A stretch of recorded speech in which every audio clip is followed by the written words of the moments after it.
வணக்கம் மக்களே. நம்ம கார்த்திக் கதையில ஏப்ரல் 4 என்ன நடக்க போகுது அப்படிங்கிறத பார்க்கலாமா? நம்ம ஹீரோயின் வந்துட்டு அந்த பக்கமா வராங்க. அப்ப வந்துட்டு அந்த அபிராமியோட அந்த சிலைக்கு பக்கத்துல ஒரு பெரிய அன்னதானம் நடக்கிறத ரேவதி பாக்குறாங்க. பார்த்ததும் வந்துட்டு என்ன இது, இங்க அன்னதானம் நடக்குது, இது வரைக்கும் நம்ம பார்த்ததே இல்லையே அப்படின்னு நினைச்சுக்கிட்டு அங்க உள்ளவங்க கிட்ட இங்க அன்னதானம் நடக்குது, யாரு இத பண்றது அப்படின்னு கேக்குறாங்க. அதுக்கு அவங்க சொல்றாங்க, அம்மா இந்த அன்னதானம் ஒரு 6 மாசமா நடந்துகிட்டு இருக்குமா. இங்க இருக்காங்களே அந்த அபிராமி அம்மா, அவங்க எதேச்சியா இறந்துட்டாங்க. அவங்களுக்காக அவங்க பிள்ளை கார்த்திக் இந்த மாதிரி அன்னதானம் பண்றாருமா. இந்த அன்னதானம் என்னைக்குமே நின்னதே இல்ல. எங்களை மாதிரி ஏழைகளுக்கு இந்த இடம் ரொம்ப பெரிய ஒரு புண்ணிய மாதிரி இடமா. இது எங்களுக்கு கோவில் மாதிரி. ஒவ்வொரு நாளும் இந்த இடத்துல நாங்க சாப்பிட்டுட்டு போறோம். என் குடும்பமே நல்லா இருக்கு அப்படின்னா அந்த கார்த்தி தம்பி அழதம்மா. இதை கேட்டதும் ரேவதிக்கு அதிர்ச்சியா இருக்கு. எல்லாரும் கார்த்திய பத்தி ரொம்ப பெருமையா சொல்றாங்க. அவர் யாருன்னு நம்ம தெரிஞ்சுக்கணுமே அப்படின்னு. இன்னொரு பக்கம் என்ன நடக்குது அப்படின்னு பாத்துட்டீங்கன்னா, ஈஸ்வரி ரேவதிய தேடுறாங்க வீட்டுல. எங்க போனா அப்படின்னு தெரியல. அப்ப மீனாட்சி சொல்றாங்க, அம்மா அவங்க கோயிலுக்கு போறேன் அப்படின்னு சொல்லிட்டு போனாங்க. இதை கேட்டதும் ஈஸ்வரிக்கு செம்ம ஷாக் ஆகுது. என்னது, கோவிலுக்கு போறேன் அப்படின்னு சொல்லிட்டு போனாளா? என்கிட்ட சொல்லாம போயிருக்கா அப்படின்னு சொல்ல, அதுக்கு அவங்க சொல்றாங்க, அம்மா அவங்க ரொம்ப தூரம் போயிருக்க மாட்டாங்க, நீங்க போங்க. உடனே ஈஸ்வரி ரேவதிக்கு போன் பண்றாங்க. அப்போ ரேவதி போன் அட்டன் பண்ணி சொல்லுங்கம்மா அப்படின்னு சொல்ல, ஈஸ்வரி சொல்றாங்க, எங்கடி போன, நான் வீட்டுல தேடுறேன், உன்னை எங்கேயுமா காணோம். அப்ப ரேவதி சொல்றாங்க, அம்மா நம்ம ஊருக்குள்ள நிறைய நடக்குது. கார்த்தி அப்படிங்கிறவரு மக்களுக்கு எவ்வளவு நல்லது பண்றாரு. அவரை நான் பார்க்கணும் அப்படிங்கறதுக்காக ஒரு இடத்துக்கு வந்திருக்கம்மா. இதை கேட்டதும் ஈஸ்வரிக்கு செம்ம ஷாக் ஆகுது.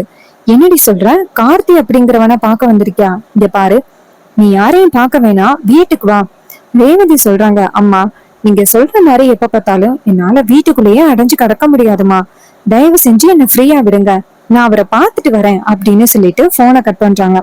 இத பார்த்ததும் நம்ம ஈஸ்வரிக்கு செம்ம ஷாக் ஆகுது. ஈஸ்வரி போன்ல பேச ஆரம்பிக்கிறாங்க.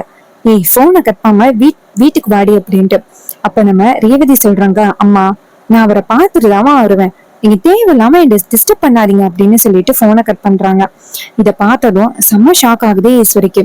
அப்ப ஈஸ்வரி, ஐயோ அந்த டிரைவர் பையில மட்டும் என் பொண்ணு போய் பார்த்தான்னா கண்டிப்பா அவனை ஞாபகத்துக்கு வந்துருவாளே. இதனால பெரிய பிரச்சனை நடக்கிறதுக்கு வாய்ப்புகள் இருக்கு. நான் இப்பவே போய் தடுக்கிறேன் அப்படின்னு அவசர அவசரமா வெளியில கார்ல ஏறுறாங்க. கார்ல ஏறி நேரா ரேவதி சொன்ன இடத்துக்கு கிளம்புறாங்க.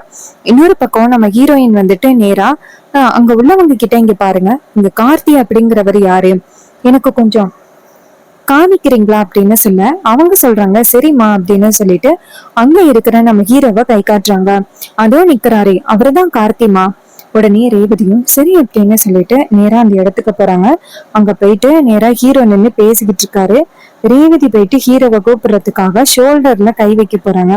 அப்ப ஈஸ்வரி டக்குன்னு காரை கொண்டாந்து நிப்பாட்டிட்டு ரேவதி அப்படின்னு சத்தம் போடுறாங்க. ரேவதி திரும்பி பாக்குறாங்க. அப்ப நம்ம ஹீரோ திரும்பி பாக்குறாரு. பார்த்தா ரேவதி தன்னை கூப்பிடுறதுக்காக நின்று இருக்கிறத பார்த்துட்டு ஹீரோ ஷாக் ஆகி, காரணம் ரேவதியோட கண்ணுல நான் படமாட்டேன் அப்படின்னு அத்தை கிட்ட சொல்லியிருக்கேன்.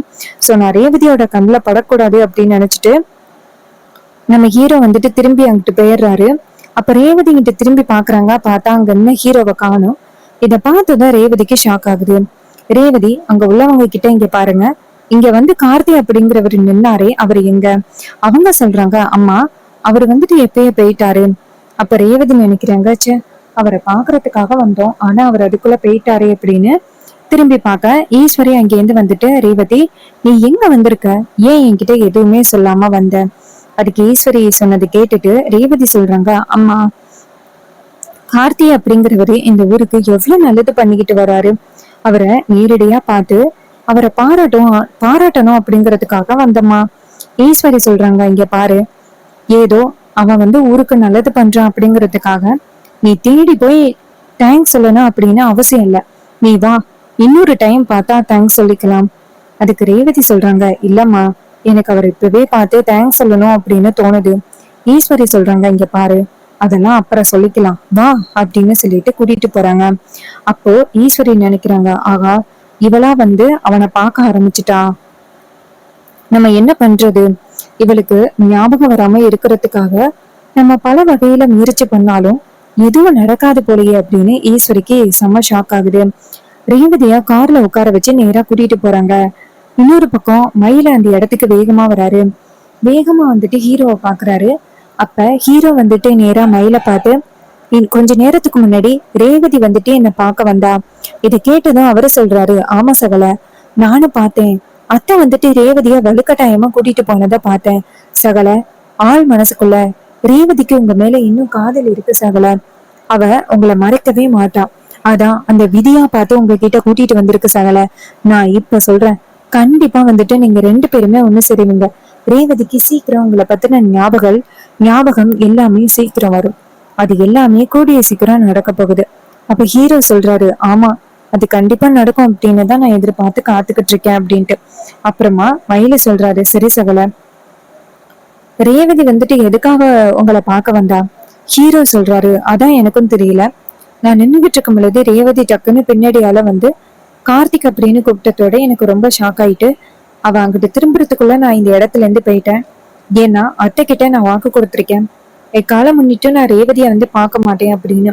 ஒருவேளை நான் ரேவதியை பார்த்தா அதுவே ரேவதிக்கு ஏதாவது பிரச்சனை வரும் அப்படின்னு எனக்கு பயம். அதனால நான் ரேவதியை நான் பார்க்காம திரும்பிட்டேன்." மயில சொல்றாரு, "சகல, ஏன் அப்படி பண்ணீங்க?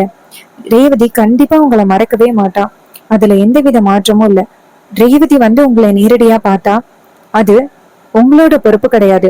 நீங்க ரேவதிய பார்க்கலாம். இங்க பாருங்க சகல, மறுபடியும் ரேவதி உங்களை பார்க்கணும் அப்படின்னு வந்தா தயவு செஞ்சு அவளை மீறி நீங்க போற வேலை வச்சுக்காதீங்க. ரேவதி கிட்ட பேசுங்க" அப்படின்ட்டு. இதை கேட்டதும் ஹீரோ சொல்றாரு, "சரி" அப்படின்னு சொல்றாரு. அதுக்கப்புறமா மயிலு சொல்றாரு, "சரிங்க சகல, நான் வீட்டுக்கு போறேன். அங்க என்ன நடக்குது அப்படிங்கிறத பாக்குறேன்." ஹீரோவும் சரி அப்படிங்கிறாரு. இன்னொரு பக்கம் ஈஸ்வரி நேரா ரேவதியை கூட்டிட்டு போயிட்டு, "இங்க பாரு, எதுக்கு நீ அங்க போன? அந்த மாதிரி இடத்துக்கெல்லாம் நீ தனியா போக கூடாது." அதுக்கு ஹீரோயின் சொல்றாங்க, "இங்க பாருமா, அவரு இந்த ஊருக்கு நிறைய நல்லது பண்ணிக்கிட்டு வந்துகிட்டு இருக்காரு. சோ அவரை பார்க்கணும் அப்படின்னு தோணுச்சு. அதனாலதான் நான் போனேன். ஏமா என்னை வீட்டுக்குள்ளேயே வச்சுக்கிட்டு இருக்கலாம் அப்படின்னு நினைச்சுக்கிட்டு இருக்கீங்களா? எனக்கு வீட்டுக்குள்ளேயே இருக்கிறதுக்கு எவ்வளவு போர் அடிக்கிறது தெரியுமா? அம்மா, நீங்க நினைக்கிற மாதிரி என்னால கடைசி வரைக்கும் வீட்டுக்குள்ள இருக்கவே முடியாது. எனக்கு வந்துட்டு அங்க இங்கேயும் போகணும் அப்படின்னு ஆசை இருக்கு." இதை கேட்டதும் ஈஸ்வரி சொல்றாங்க, "இங்க பாரு, உனக்கு வந்துட்டு ஒரு விபத்து நடந்திருக்கு. அந்த விபத்து எதனால நடந்துச்சு அப்படின்னு தெரியாம இன்னுமே நான் குழம்பிக்கிட்டு இருக்கேன். இந்த நேரத்துல நீ வெளியில போய் உனக்கு ஏதாவது ஆபத்து வந்துச்சு அப்படின்னா கண்டிப்பா இந்த அம்மாவால தாங்கிக்க முடியாது. ஏற்கனவே உனக்கு நடந்த அந்த விபத்தால என் மனசு ரொம்ப வந்து நொறுங்கி போயிருக்கு. இந்த நேரத்துல நீ இப்படி போறது ரொம்ப தப்பு." இதை கேட்டதும் ரேவதியும் சரிம்மா அப்படின்னு சொல்றாங்க. அதுக்கப்புறமா ரோகு மயிலு எல்லாரும் வராங்க. வந்துட்டு ரேவதிய பார்த்து, "ரேவதி எங்க போன?" அப்படின்னு சொல்ல ரேவதி சொல்றாங்க, "எனக்கு வந்துட்டு ரொம்ப வந்துட்டு டயர்டா இருந்துச்சு. அதான் நான் வெளியில சுத்தி பார்க்கலாம் அப்படின்னு போயிருந்தேன். அம்மா இனிமே வெளியிலயே போக கூடாது" அப்படின்னு சொல்றாங்க. இதை கேட்டதும் மயிலு சொல்றாரு, "இங்க பாரு ரேவதி, ஏற்கனவே உனக்கு நடந்த அந்த விபத்து வந்து எதனால நடந்துச்சு அப்படின்னு தெரியாம நாங்களே ரொம்ப குழப்பத்துல இருக்கோம். அதனாலதான் உன்னை வெளியில போக வேண்டாம் அப்படின்னு சொன்னோம்." இதை கேட்டதும் ரேவதியும் சரிங்க மாமா அப்படிங்கிறாங்க. அப்புறமா ரேவதி ரூமுக்கு போனதோட அவங்களுக்கு பயங்கர குழப்பமா இருக்கு. அந்த கார்த்தி யாரு அப்படின்னு அவங்கள பத்தியே யோசனை பண்ணிக்கிட்டே இருக்காங்க. அப்போ ரோகிணி வராங்க. ரோகிணி வந்துட்டு ரேவதியை பார்த்து, "என்னடி ஒரே குழப்பத்துல இருக்க, என்ன ஆச்சு?" அப்படின்னு கேக்குறாங்க. அதுக்கு நம்ம ரேவதி சொல்றாங்க, "இல்லடி, நான் இன்னைக்கு போனேன்டி ஊரை சும்மா சுத்தி பார்க்கலாம் அப்படின்னு. கார்த்தி அப்படிங்கிறவரு இந்த ஊருக்கு நிறைய நல்லது பண்ணிக்கிட்டு வந்துட்டு இருக்காரு. அவரை பார்க்கும் பொழுதே எனக்கு ரொம்ப ஆச்சரியமா இருந்துச்சு. இப்படி மக்களுக்கு நிறைய நல்லது பண்றாரு அப்படின்ட்டு. நம்ம அம்மா இருந்தா இந்த ஊருக்கு எவ்வளவு நல்லது பண்ணுவாங்க. அதே மாதிரிதான் அவரு பண்ணிக்கிட்டு இருக்காரு. அவரை பார்க்கலாம் அப்படின்னு நினைச்சிட்டு போனேன். அதுக்குள்ளயும் அம்மா பார்க்க விடாம என்ன தடுத்துட்டாங்க. அவரை மறுபடியும் பார்க்கணும் அப்படின்னு ஆசையா இருக்கு." அப்ப ரோகிணி யோசிக்கிறாங்க, கார்த்தினா கண்டிப்பா இவ நம்ம வீட்டுல உள்ள புள்ளையதான் சொல்றா போல. இவ ஆள் மனசுக்குள்ள இன்னும் கார்த்தி இருக்காரு. அதனாலதான் தானாவே கார்த்திய பார்க்கணும் அப்படின்னு ஆசைப்பட்டிருக்கா அப்படின்ட்டு ரொம்ப சந்தோஷப்படுறாங்க ரோகிணி. இது ஒரு நல்ல முன்னேற்றம். ரேவதி மட்டும் கார்த்திய பார்த்தா கண்டிப்பா அவளுக்கு பழைய ஞாபகங்கள் வரத்துக்கு முழு வாய்ப்பு இருக்கு. பேசாப்ல அவங்க 2 பேருமே சந்திக்க வச்சிடலாமா அப்படின்னு ரோஹிணி நினைக்கிறாங்க. இன்னொரு பக்கம் நம்ம ஹீரோயின் வந்துட்டு யோசிக்கிறாங்க, மறுபடியும் போயிட்டு அவரை பார்த்து அவருக்கு பாராட்டு சொல்லணும். அம்மா வந்துட்டு அவரை பார்க்க கூடாது அப்படின்னு சொல்றாங்க. ஆனா நம்ம போயிட்டு அவரை பாராட்டுறதுதான் நல்லது அப்படின்னு நினைக்கிறாங்க. இன்னொரு பக்கம் மறுநாள் காலை பொழுது விடியுது. பொழுது விடிஞ்சதும் நம்ம ஹீரோயின் என்ன பண்றாங்கன்னா, நேரா அவங்க அக்கா கிட்ட, அக்கா நான் தனியா போனா கண்டிப்பா வந்துட்டு அம்மா என்னை விட மாட்டாங்க, அதனால நீ எனக்கு துணைக்கு வா. இதை கேட்டதும் ரோகிணி சொல்றாங்க, இங்க பாருடி, நான் துணைக்கு வந்தேன்னா அம்மா கண்டிப்பா என்ன சும்மா விட மாட்டாங்க, அம்மா என்ன திட்டுவாங்க, சோ நான் வர முடியாது. இது கேட்டதும் ரேவதி சொல்றாங்க, இங்க பாருடி, தயவு செஞ்சு வாடி, ஏன்டி இப்படி பண்ற? அதுக்கு ரோகிணி சொல்றாங்க, இங்க பாரு, நேத்து நீ போனதுக்கே அம்மா அவ்வளவு பேச்சு பேசினாங்க. உடனே ரேவதி சொல்றாங்க, அக்கா எனக்கு அந்த கார்த்தியை பார்த்து அவருக்கு தேங்க்ஸ் சொல்லணுக்கா, அதுக்குதான் நான் உன்னை கூப்பிடுறேன்க்கா. இதை கேட்டதும் ரோகிணி சொல்றாங்க, அப்படியாடி, அப்போ ஓகே. அந்த மாதிரி ஒருத்தரை நேர்ல சந்திச்சு அவருக்கு தேங்க்ஸ் சொல்றது கண்டிப்பா ஒரு நல்ல விஷயம் தாண்டி, வாடி அப்படின்னு சொல்லி கூட்டிட்டு போறாங்க. அப்புறமா ஈஸ்வரி உட்கார்ந்துருக்க. ரோகிணி போயிட்டு அவங்க அம்மா கிட்ட, அம்மா ரேவதிக்கு வந்து கோயிலுக்கு போகணுமா, அவளை நான் கோவிலுக்கு போயிட்டு அழைச்சிட்டு போயிட்டு வரேன். இது கேட்டதும் அந்த ஈஸ்வரி சொல்றாங்க, அப்படியா, நானும் வரேன். ரோகிணி சொல்றாங்க, அம்மா இந்த மாதிரி சின்ன விஷயத்துக்கெல்லாம் நீங்க வரணும் அப்படின்னு அவசியம் இல்ல, நான் ரேவதியை கூட்டிட்டு போயிட்டு பாதுகாப்பா கூட்டிட்டு வரேம்மா. இது கேட்டதும் ஈஸ்வரியும், சரி பாதுகாப்பா போயிட்டு சீக்கிரம் பாதுகாப்பா வரணும், ஓகேவா. இதை கேட்டதும் அவங்களும் சரி அப்படின்னு சொல்றாங்க. அப்புறமா ரோஹிணி வந்துட்டு ரேவதியை கூட்டிக்கிட்டு நேரா கோவிலுக்கு போறாங்க.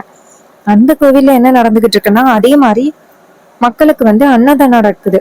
இதையெல்லாம் பார்த்ததும் நம்ம ரேவதிக்கு செம்ம ஹாப்பி ஆகுது.